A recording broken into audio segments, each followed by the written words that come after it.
사랑하는 성도 여러분, 2024년 3월 17일 사순절 5번째 주일입니다. 함께 기도하시겠습니다. 하나님 아버지, 우리가 고난주간을 한 주 앞두고 살아계신 하나님을 바라봅니다. 우리의 십자가 지시고 우리를 구속하시고 다시 오기로 약속하신 주님의 선하신 인도하심과 이루실 약속을 바라봅니다. 우리가 이렇게 바로 앞에 서 있듯이 우리가 바로 왕의 권력 앞에 하나님 도전을 받고 우리에게 아무런 영향도 끼칠 수 없는 우리를 불편하게 하는 나일강의 피와 같은 것들의 불편함을 겪고 또한 우리를 미혹하는 금송아지의 도전 앞에 섰을 때 이 모든 미혹과 권력과 영향력을 벗어나 결코 우리가 타협하지 않고 혼합되지 않고 오직 순결한 예수 그리스도 보혈을 의지해서 우리의 삶을 주님께 내어드리고 오직 주님의 인도하심을 따라 말씀 안에서 굳세게 예수 그리스도를 붙잡고 하나님 우리를 위해 죽으시고 부활하신 주님의 죽으심과 부활하심을 따라 그 영광에 도달하는 법을 배우고 실천하며 믿고 의지하고 따라가게 하시옵소서. 이 한 주간을 주께 올려옵고 예수님의 이름으로 기도합니다. 아멘.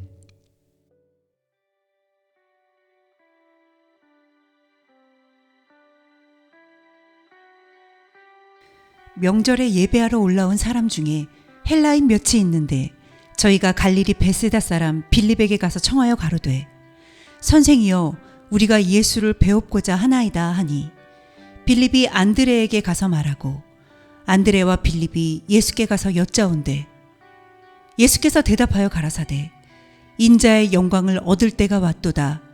내가 진실로 진실로 너희에게 이르노니 한 알의 밀이 땅에 떨어져 죽지 아니하면 한 알 그대로 있고 죽으면 많은 열매를 맺느니라.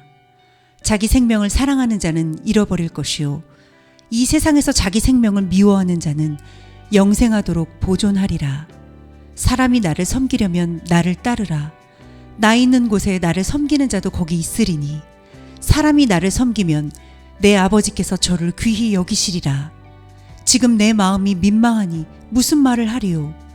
아버지여 나를 구원하여 이때를 면하게 하여 주옵소서. 그러나 내가 이를 위하여 이때에 왔나이다. 아버지여 아버지의 이름을 영광스럽게 하옵소서 하시니 이에 하늘에서 소리가 나서 가로되 내가 이미 영광스럽게 하였고 또 다시 영광스럽게 하리라 하신대 곁에 서서 들은 무리는 우레가 울었다고도 하며 또 어떤 이들은 천사가 저에게 말하였다고도 하니 예수께서 대답하여 가라사대 이 소리가 난 것은 나를 위한 것이 아니요 너희를 위한 것이니라. 이제 이 세상의 심판이 이르렀으니 이 세상 임금이 쫓겨나리라. 내가 땅에서 들리면 모든 사람을 내게로 이끌겠노라 하시니 이렇게 말씀하심은 자기가 어떠한 죽음으로 죽을 것을 보이심이로라. 이에 무리가 대답하되 우리는 율법에서 그리스도가 영원히 계신다 함을 들었거늘 너는 어찌하여 인자가 들려야 하리라 하느냐. 이 인자는 누구냐. 예수께서 가라사대 아직 잠시 동안 빛이 너희 중에 있으니 빛이 있을 동안에 다녀 어두움에 붙잡히지 않게 하라. 어두움에 다니는 자는 그 가는 바를 알지 못하느니라. 너희에게 아직 빛이 있을 동안에 빛을 믿으라. 그리하면 빛의 아들이 되리라. 예수께서 이 말씀을 하시고 저희를 떠나가서 숨으시니라.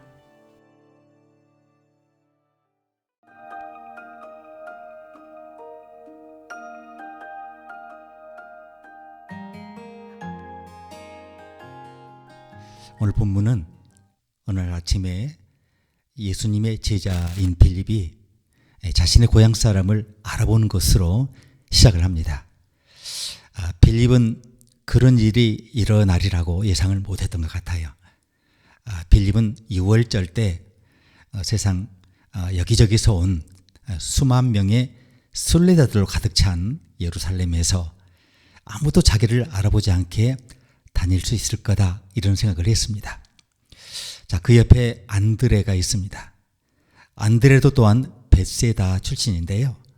이 사람들은 벳세다가 예루살렘의 아주 먼 북쪽 한적한 곳에 위치해 있기 때문에 이 북적이는 예루살렘 대도시에서 아무도 알아보지 않는 그런 익명으로 시간을 보낼 수 있을 거다 이렇게 기대를 했던 것 같아요. 자, 베세다는 그리스인들이 많이 사는 도시로 알려져 있습니다. 사실 빌립과 안드레 이름도 그리스식 이름이라고 합니다. 물론 아시는데 두 사람은 유대인입니다. 자, 팔레스타인 그 지역에 정착한 그리스계로 여겨집니다. 예수님은 그분의 나라 이방인을 또 포함되어 하나님의 은혜를 받기를 원하셨잖아요. 그래서 베세다에서 몇 마일 떨어지지 않은 그리스 도시 가이사랴 빌립보에 사는 사람들을 찾아가신 거예요. 자, 그래서 그들의 고향 사람이 두 사람을 알아보았다는 것은 이게 자연스러운 일인 것 같습니다. 요한은 오늘 아침 본문을 다음과 같은 말씀으로 시작을 하는데요. 이제 20절, 21절입니다. 명절에 예배하러 올라온 사람 중에 헬라인, 그리스인이죠. 그리스인 몇이 있는데 저희가 갈릴리 베세다 사람 빌립에 가서 청하여 가로되 선생이여 우리가 예수를 배웠고자 하나이다 하니 이렇게 돼 있어요.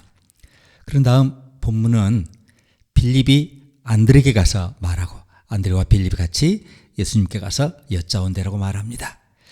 그런데 이것만으로 설명이 충분하지 않습니다. 그래서 실제로 무슨 일이 일어났는지 더 자세히 설명드리겠습니다. 이 두 명의 제가 베세다 출신이라고 그랬죠. 베세다 출신 그리스 사람들이 빌립을 발견했고요. 예루살렘에서 이 사람들은 빌립을 문간으로 끌고 가서 주위를 둘러보며 누가 더 보는지 확인한 뒤에 이렇게 말을 걸어요. 우리를 예수님께 데려다 줘. 우리를 예수님께 데려다 주세요라고 말합니다. 그때 빌립이 먼저 제자들을 위해서 지금 물품을 사러 다니고 있던 안드레에게 가서 이 사실을 알립니다. 자, 우리는 어떻게 해야 하나? 우리는 이 사람들을 싫어할 수 있는가? 이 사람들 경찰 아니야? 이제 이렇게 말했을 것입니다. 예수님은 지금 숨어 계십니다. 자, 이 장면은 요한복음 12장에서 지금 나오는데요. 11장, 바로 직전장은 요한복음에서 굉장히 중요한 장입니다. 요한복음은 총 몇 장이에요? 21장이죠. 그리고 사실은 20장으로 끝나고 21장은 베드로에 관한 그런 부록 같은 장이니까 11장 그러면 정확히 딱 중간입니다. 처음 10장에서는 예수님이 가르치시고 11장은 죽은 자 중에서 나사로를 살리신 가장 중요한 기적을 다룹니다. 자, 부활의 기적을 다루시죠. 그리고 12장부터는 예수님이 예루살렘에 십자가를 준비하시는 그런 일을 보여줍니다. 그래서 11장은 주님이 행하신 가장 중요한 기적, 나사로를 살리신 이야기를 전합니다. 요한복음에서 기적들은 뭐라고 그랬습니까? 영어로 sign, 표적이라고 불립니다. 왜냐하면 그분이 누구신지 그리고 그것이 우리에게 뭘 의미하는지 이것을 드러내기 때문에 sign, 교통 표지판 아시죠? 부산 갈 건지 서울 갈 건지 워싱턴 갈 건지 아니면 시애틀 갈 건지 우리 사인 보고 알잖아요. 그래서 똑같은 의미의 사인으로 불립니다. 나사로 이야기에서 예수님은 베다니 마리아와 마르다의 집에 계십니다. 나사로는 마르다와 마르다의 오빠죠. 마리아와 마르다는 예수님의 추종자들이기도 합니다. 또한 예수님의 소중한 친구들이죠. 좀 독특한 그런 관계입니다.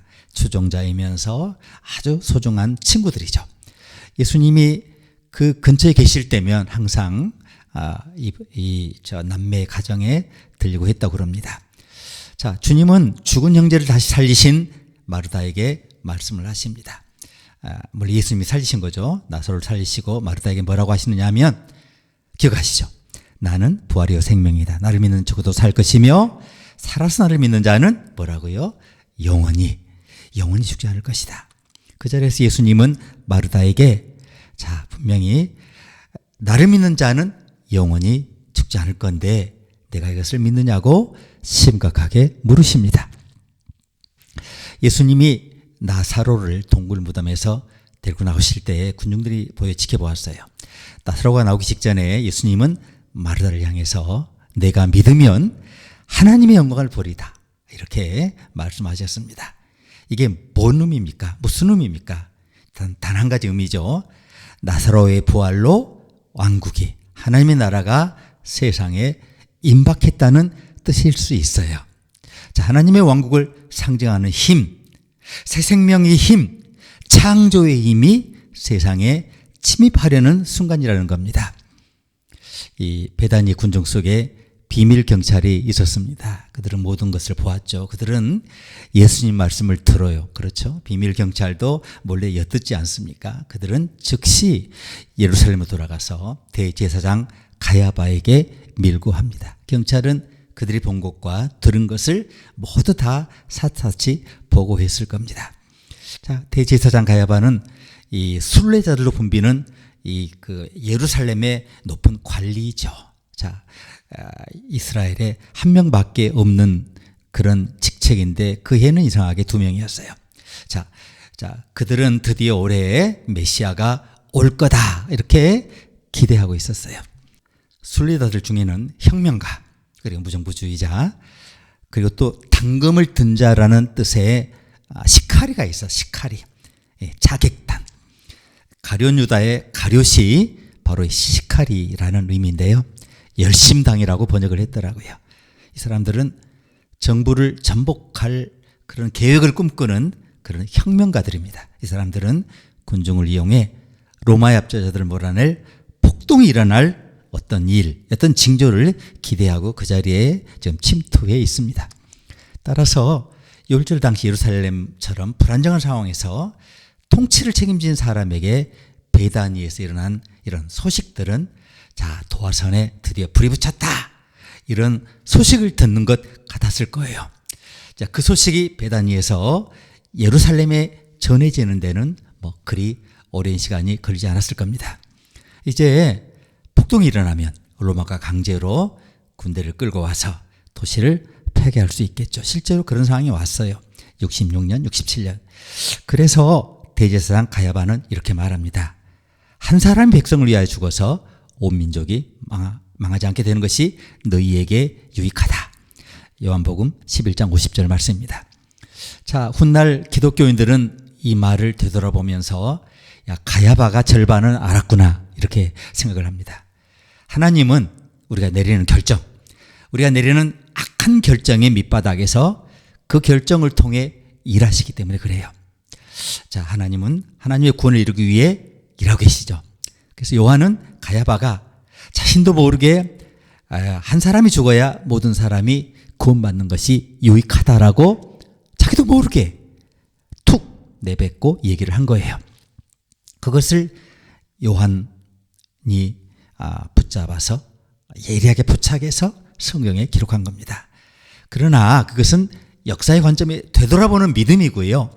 가야바가 이 말할 당시에 그에게는 단 한 가지 의미였겠죠.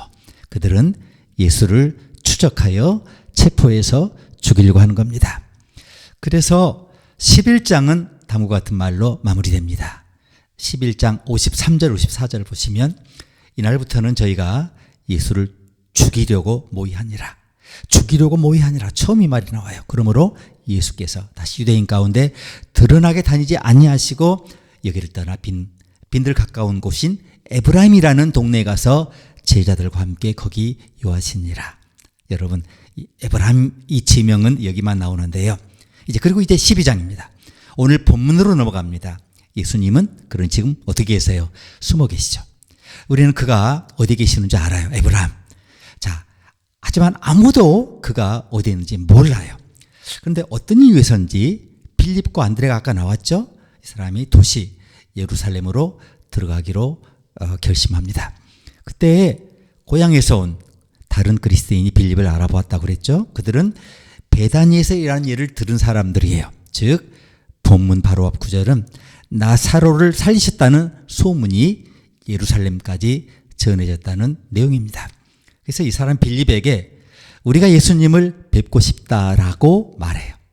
빌립은 그 사람들을 의심하죠. 고향 사람이긴 해도 그는 그 사람들에게 여기서 좀 기다려 이렇게 말합니다.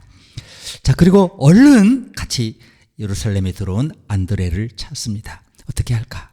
경찰을 위해 일하는 사람일까? 주님의 은신처를 알려주려는 사람일까? 보상금에 관심 있는 사람일까? 어떻게 하면 좋지? 이렇게 걱정하면서 의논합니다. 그리고 그들은 이제 빌립과 안드레는 위험을 감수하면 안 되겠다 이렇게 생각을 합니다. 그렇지만 이 사실을 예수님께 알려드립니다. 그때 예수님이 하신 말씀이 오늘 제목이에요. 인자가 영광을 받을 때가 왔다. 23절에 있습니다. 정말 놀랍습니다. 예수님이 숨어있는 것이 아니라는 것이 드러납니다. 주님은 미래로부터 도망치지 않았습니다. 그는 미래를 장악하기 위한 계획을 세우고 계십니다. 그는 자신에게 일어날 일이 사명의 끝이 아니라 사명의 성취라고 말씀하십니다. 자, 여기 인자가 영광을 받을 때가 왔다를 어떻게 이해했는지 우리가 한번 살펴볼 필요가 있습니다. 인자라는 말 많이 들어보셨죠? 여러분 뜻을 아십니까? 인자라는 용어는 유대교의 메시아 사상에서 핵심적인 용어입니다.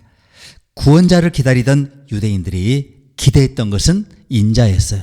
메시아를 기다린다는 말은 인자를 기다린다는 말과 동의합니다.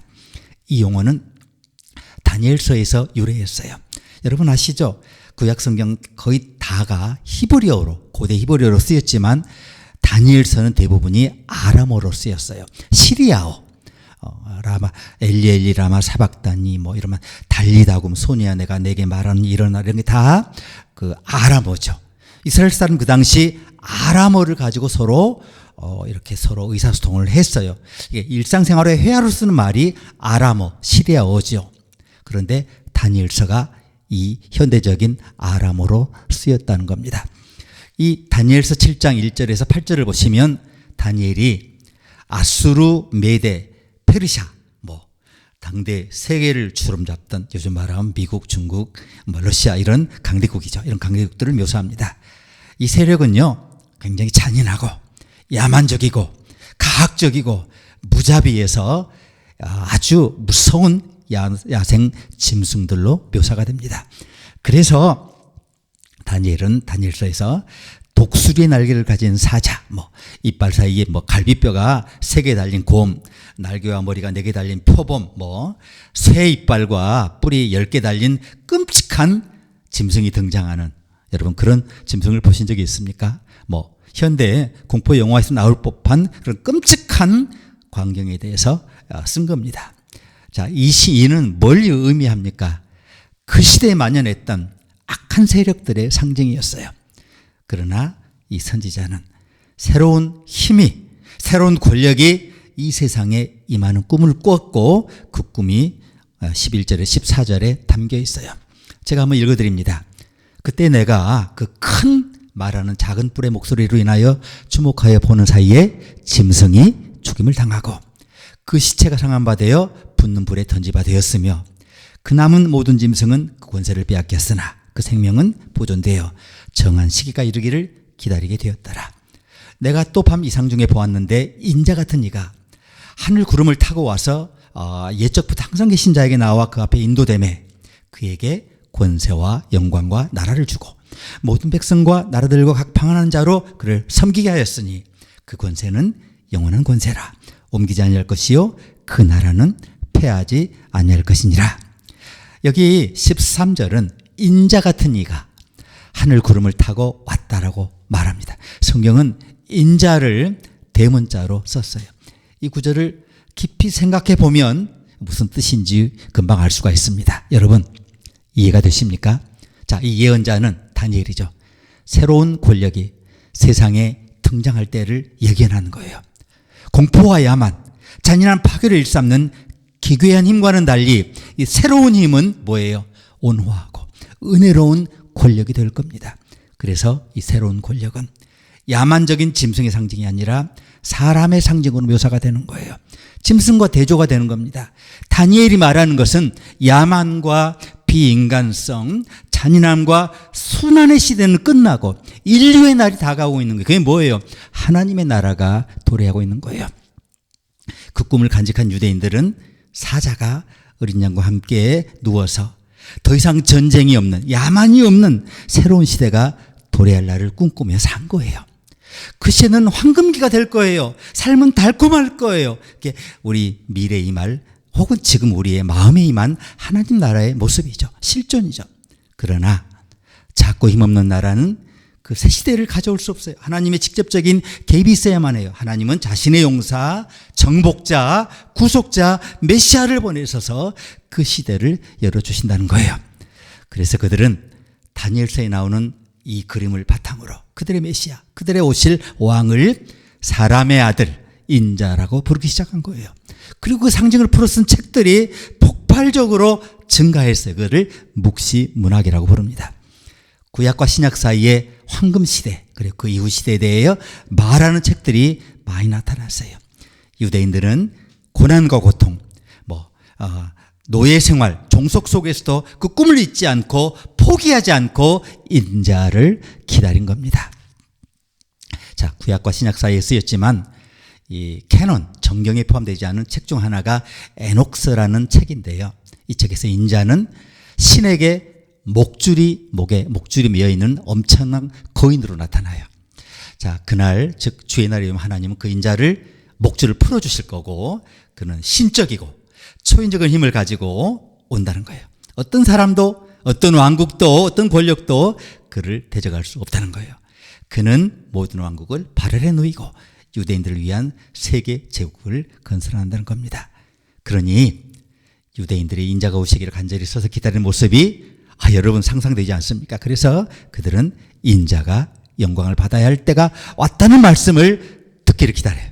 예수님이 지시하는 모든 일에 참여할 준비가 되어 있는 거예요. 그들에게 영혼의 나팔 소리가 울리고 하늘의 권능이 움직이고 승리의 대장정이 시작되어야 했다는 그런 사인이, 신호가 바로 인자가 영광을 받을 때가 왔다라는 한마디예요. 그러나 그들이 기대했던 방식으로 일어나지 않아요. 왜냐하면 예수님께서 영광을 받으셨다는 것이 유대인들이 생각한 것과 너무나 달랐어요. 여러분 아시죠? 근데 오늘 그리스도인들이 우리가 예수를 배우고자 하나이다라고 좋은 질문을 해요. 그때가 바로 십자가가 뭔지 설명할 절호의 찬스가 예수님에게 다가온 겁니다. 그들은 땅의 모든 왕국이 인자의 발 아래 복종할 거라고 생각을 했어요. 그러나 예수님 말씀하신 것은 자신이 십자가에 달리시고 십자가에 못 박혀 영광을 받으실 것을 말씀한 것입니다. 오늘 본문에서 누락됐지만 이제 앞뒤 문맥을 살폈을 때 그리스인들, 히라빈들이 이 질문을 던진 것이 확실해요. 우리가 어떻게 예수님, 메시아를 알 수 있나? 자, 이 질문은 이후 모든 사람들이 던질 질문이죠. 2000년 전 팔레스타인에 없었던 우리 모두는 지금도 어떻게 예수님을 알 수 있을까요? 이런 질문을 던지죠. 나사로를 살리신 능력, 우리 삶에 새 생명을 가져주시는 능력을 어떻게 우리도 받을 수 있을까요? 예수님과 함께하지 않았다면 어떻게 새 생명을 경험할 수 있을까요? 답은 십자가에서 그분을 알 수 있다는 거예요. 십자가에서 예수님을 알 수 있다는 거예요. 예수께서 대답하여 가라사대 내가 땅에서 들리면 모든 사람을 내게로 이끌겠노라. 12장 32절에 놀라운 말씀을 하십니다. 자, 예수님은 저 에브라임이라는 곳에 십자가를 피해서 지금 숨어 있는 것이 아니에요. 그는 십자가를 지시기 위해 자신이 죽으시고 그다음 부활을 맞아들이기 위해 자신이 평생 동안 설교했던 것을 보여주시기 위해서 지금 마지막으로 호흡을 가다듬고 준비하고 계셨습니다. 그리고 십자가 앞에 서시는 겁니다. 자, 이로써 그 십자가의 빛이 이 세상을 비치기 시작했고 저와 여러분은 용서받게 된 겁니다. 하나님과 화해하게 된 겁니다. 하나님은 여러분을 아들과 딸로서 사랑하시는데, 자녀로 사랑하시는데 그것이 바로 이때부터 빛나기 시작한 십자가, 인자의 영광 때문입니다. 자, 요한복음 3장 17절에 이 말씀을 미리 살짝 맛보기로 보여주셨죠. 하나님이 그 아들을 세상에 보내신 것은 세상을 심판하려 하심이 아니요 저로 말미암아 세상을 뭐라고요? 구원받게 하려 하심이라. 자, 예수님은 지금 자신의 사명을 마무리할 준비를 하고 계십니다. 대단한 결말이죠. 주님의 사명의 클라이막스. 다른 복음서와 비교해 보면 정말 흥미로운 장면이 나오는데요. 마태, 마가, 누가 공관복음에서는 예수님이 겟세마네 동산에서 십자가를 준비하십니다. 나의 하나님, 나의 하나님 어찌하여 나를 버리십니까? 라고 부르짖는 장면이 십자가상에서 나와요. 만일 아버지의 뜻이거든 이 잔을 내게서 지나가게 하옵소서라고 그 전에 동산에서 예수님이 절규하십니다. 자, 영혼이 찢어지는 고통과 의심의 시간이 겟세마네에서 일어나요. 그런데 요한복음에서는 그렇지 않아요. 요한복음에는 겟세마네 동산에 고뇌가 없습니다. 겟세마네 동산이 있지만 예수님이 체포되는 짧은 장면만 나와요. 요한복음에서 겟세마네 동산의 목적은 예수님이 체포되는 장면을 보여주기 위해 사파로 등장한 거예요. 마치 예수님 지금 에브라임에 숨어 계실 때 이 잔을 내게서 지나가게 하옵소서라고 간구했던 겟세마네 기도를 반박하고 있는 것처럼 보입니다.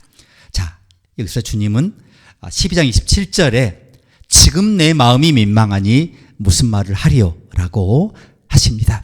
12장 27절이죠. 그런데 이 부분을 킹 제임스 버전을 보니까 이렇게 번역했더라고요. 지금 내 영혼이 공고하나이다. 내가 뭐라고 말할까요? 아버지, 이 시간으로부터 저를 구하소서라고 할까요? 자, 그리고 대답하십니다. 아니요. 이를 위하여 내가 이 시간까지 왔나이다. 12장 27절에 그렇게 말씀합니다. 자, 그는 십자가를 비극이 아니라 우리가 생각했던 것보다 더 위대한 계획, 빌라도의 계획, 혹은 가야바의 계획보다 더 위대한 계획으로 지금 바라보고 계십니다. 그러나 그들의 계획은 하나님의 계획을 벗어나 있어요. 빌라도, 가야바, 유대 군중들. 그래서 그 어느 것도 성공하지 못하지 않습니까? 십자가 처형은 일어나고야 말고 우리 모두가 그것을 알고 그 십자가 비달의 구원을 받았어요. 자, 사람들의 계획대로 되지 않았어요. 사람들의 계획은 자신들의 삶을 편하게 만드는 것이었어요. 하나님의 계획은 모든 사람에게 새 생명을, 영생을 가져다 주는 것이었어요. 그들의 계획은 말썽꾸러기를, 장장의 골칫거리를 없애는 것이었지만 하나님의 계획은 세상에 구원자를 주시는 거예요. 그럼에도 불구하고 하나님은 정치가들의 계획을 구원의 계획에 사용하셨어요. 그래서 예수님은 유대인의 왕 예수라는 정치적인 죄명으로 돌아가신, 정치범으로 죽으신 거예요. 얼마나 놀라운 일입니까, 사랑하는 여러분. 하나님이 끝내기 전에는 어떤 것도 끝났다고 생각하지 말라. 이 원칙은 예수님보다 훨씬 전, 예수님 오시기 전 1000년 전에 공식화됐어요. 이 원칙은 성경 전체에 걸쳐 있어요. 십자가에서 이 원칙이 영광스러운 방식으로 나타났어요. 하지만 이 원리는 예수님보다 1000년이나 앞선 요셉의 그 인생 스토리에서 먼저 나타났죠. 요셉은 형들에 의해서 노예로 팔려요. 형들은 그를 미워해서 그를 제거하죠. 죽이려고 했다가 팔아요. 그러나 그는 자수성가에서 이집트 총리가 됩니다. 부지런한 관리로 7년 동안 식량을 모아요. 백성들을 위해서 선한 정치를 펼쳐요.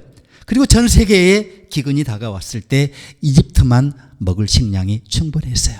이제 요셉의 형들이 기근을 만나 살려고, 식량을 구하려고 그를 찾아와요. 식량을 팔아달라고, 달라고 적선하러 와요. 형들은 요셉을 알아보지 못해요. 요셉은 단숨에 형들을 알아봅니다. 요셉은 나는 당신들의 아우 요셉입니다 라고 알려줍니다. 형들은 무릎 꿇고 자신 저지른 일에 대해서 용서를 구해요. 손발을 막 빌면서. 요셉은 그들에게 일어나요, 괜찮아요. 당신들은 악한 의도로 그랬다고 하지만 하나님께서 선한 의도로 사용하셨어요 라고 말합니다.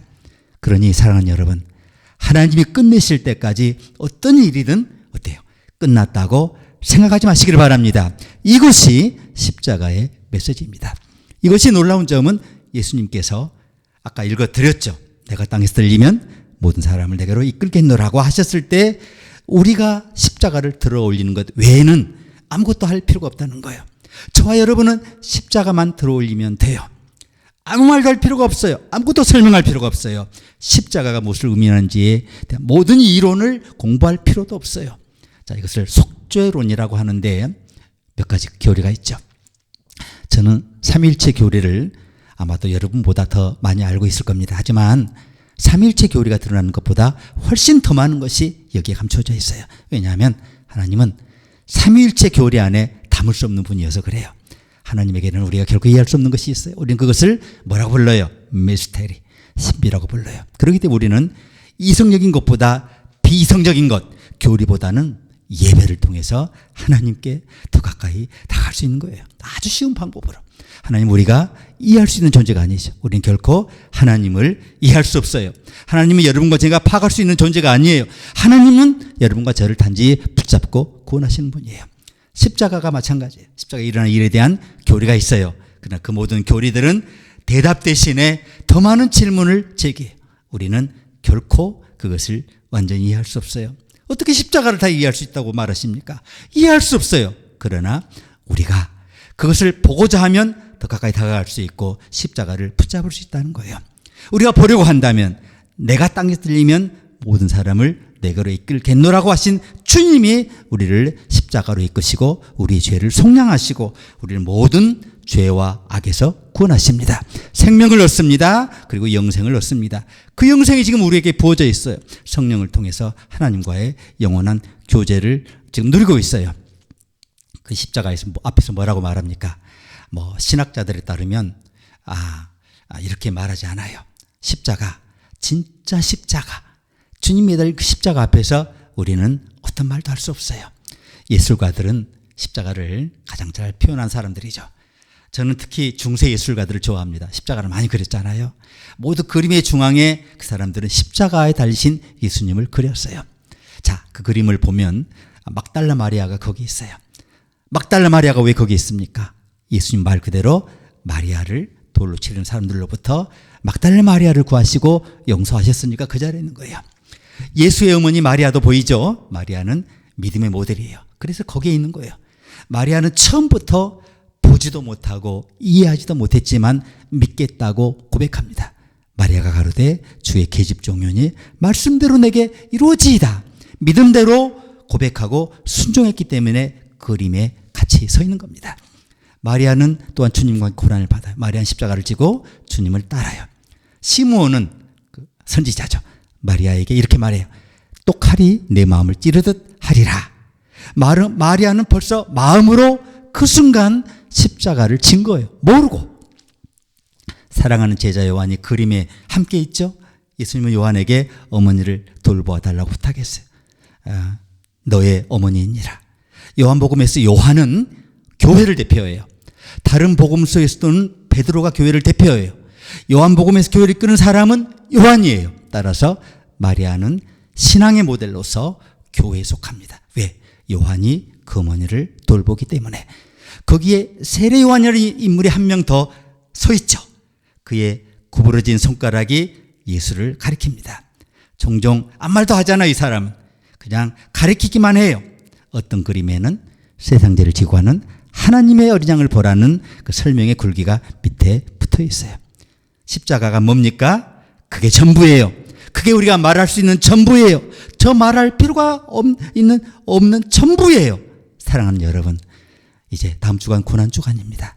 우리가 십자가를 집중적으로 바라보는 기간입니다. 이 십자가를 붙잡고 십자가를 바라보고 이 십자가를 향해서 그의 죽음을 향해서 우리가 걸어갈 때 우리는 부활할 겁니다. 이미 영생이 우리 안에 임했고요.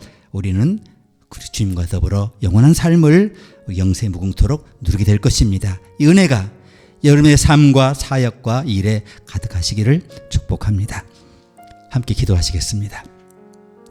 사랑하는 주님, 인자의 영광을 볼 때가 바로 지금이라고 하신 그것이 오늘 고난주간을 앞둔 우리 마음에 하나님 주신 특별한 은혜인 줄 믿습니다. 우리가 이 시기에 하늘문이 열리고 우리에게 더 깊이 다가오신 십자가를 지기로 결심하신 주님의 결심과 그 믿음과 의지와 구속의 사랑을 우리가 더 깊이 묵상하면서 그분의 사랑에, 그분의 안아주시는 그 인도하심에 더 가까이 다가서고 그 품에, 그 날개 아래 아버지 피하여 이 모든 세상 풍랑과 악과 그리고 약함을 이겨내고 우리가 그 안에서 평화와 기쁨과 승리를 경험할 수 있도록 우리를 인도하여 주시옵소서. 모든 상황, 모든 순간에 우리가 믿음을 저버리지 않고 오직 주님을 바라보는 믿음의 훈련을 하며 우리가 승리하는 법을 배우게 하시옵소서. 예수님의 이름으로 기도합니다. 아멘.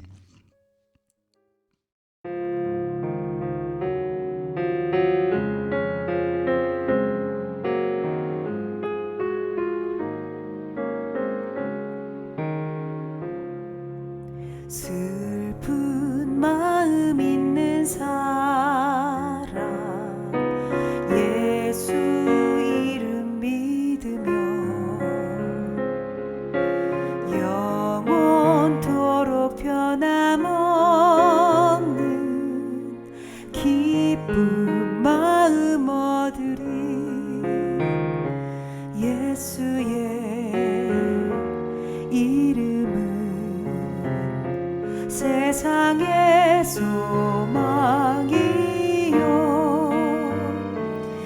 예수의 이름은 전국의 기쁨일세.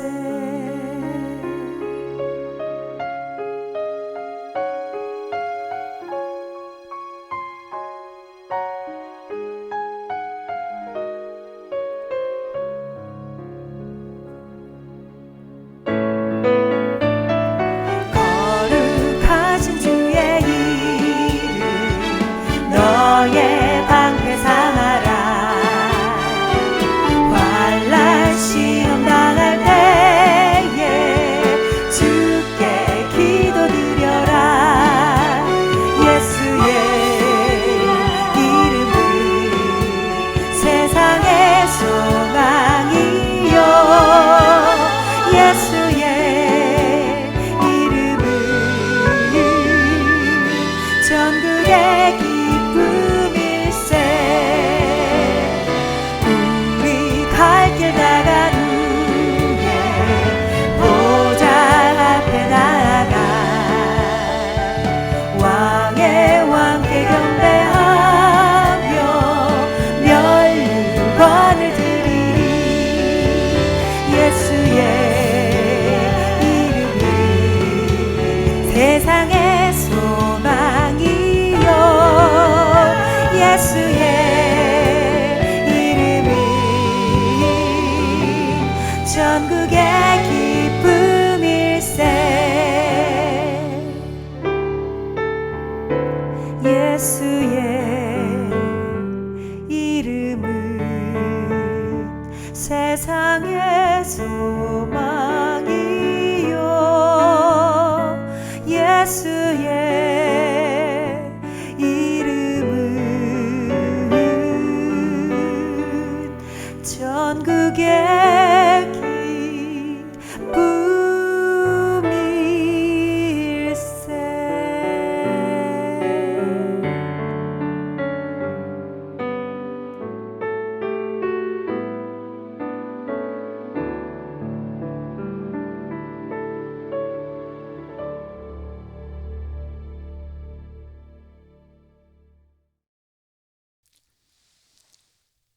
지금은 우리를 위해 십자가 지신 예수 그리스도의 크고 놀라운 은혜와 우리를 창세 전부터 구속하시기로 결정하시고 하나밖에 없는 아들을 아끼지 않고 내어주신 하나님의 놀라우신 사랑과 우리 안에 항상 거하시며 하나님 말씀이 들려지게 하시고 설명해 주시고 깨닫게 하시고 순종을 결단하게 하시는 성령님의 내재교통 충만하심이 오늘 십자가를 바라보는 이 아름다운 시기에 오직 주님만 바라보는 아름다운 결단을 우리가 새롭게 주님 앞에 올려드리고 오직 주님만 바라보고 주님의 품 안에서 모든 상황 가운데 믿음과 사랑으로 녹여내는 아름다운 인생을 살기로 다짐하는 주의 자녀 주의 종들이 이제와 영원히 함께 계시기를 간절히 축원하옵나이다. 아멘.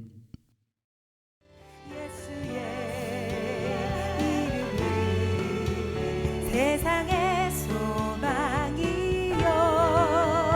예수의 이름은